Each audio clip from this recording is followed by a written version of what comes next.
Hi, ich heiße Jörg Nicht und bin Fotograf.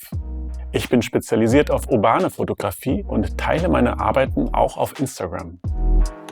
Meine Jobs für Tourismus-, Technik- und Fahrzeugunternehmen wie Nokia, Sennheiser, Jaguar und BMW führen mich durch die ganze Welt, von Kanada bis Bahrain.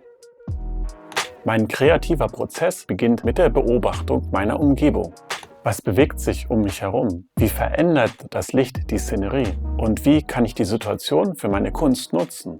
Das sind die Fragen, die ich mir stelle, lange bevor ich zur Kamera greife.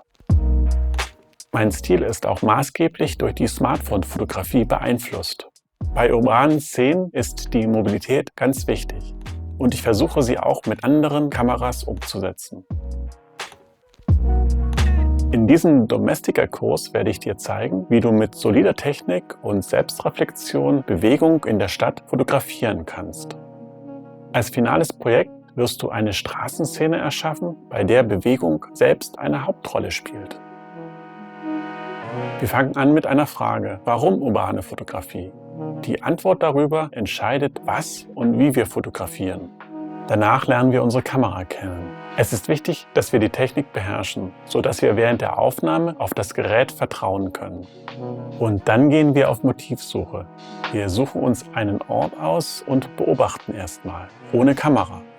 Das Licht ist uns auch besonders wichtig. Zum Beispiel, um ein Gefühl der Bewegung zu vermitteln, müssen wir eine etwas längere Belichtungszeit wählen. Dann überlegen wir uns die Komposition, planen unseren Fotoshoot und auf geht's auf die Straße. Nach dem Shoot zeige ich dir, wie du deine Fotos bearbeiten kannst. Mit einfachen Farbanpassungen lässt sich die Wirkung deiner Fotos schnell steigern. Zum Schluss gebe ich dir einige Tipps, wie du deine Bilder am besten auf Social Media teilen kannst. Zum Ende dieses Kurses wirst du in der Lage sein, lebhafte und dynamische urbane Szenen zu fotografieren. Um an diesem Kurs teilzunehmen, brauchst du eine Kamera, bei der du die Belichtungszeit einstellen kannst, und ein Bearbeitungsprogramm wie Lightroom oder Snapseed. Erwecke deinen inneren Flaneur durch die Kunst der urbanen Fotografie.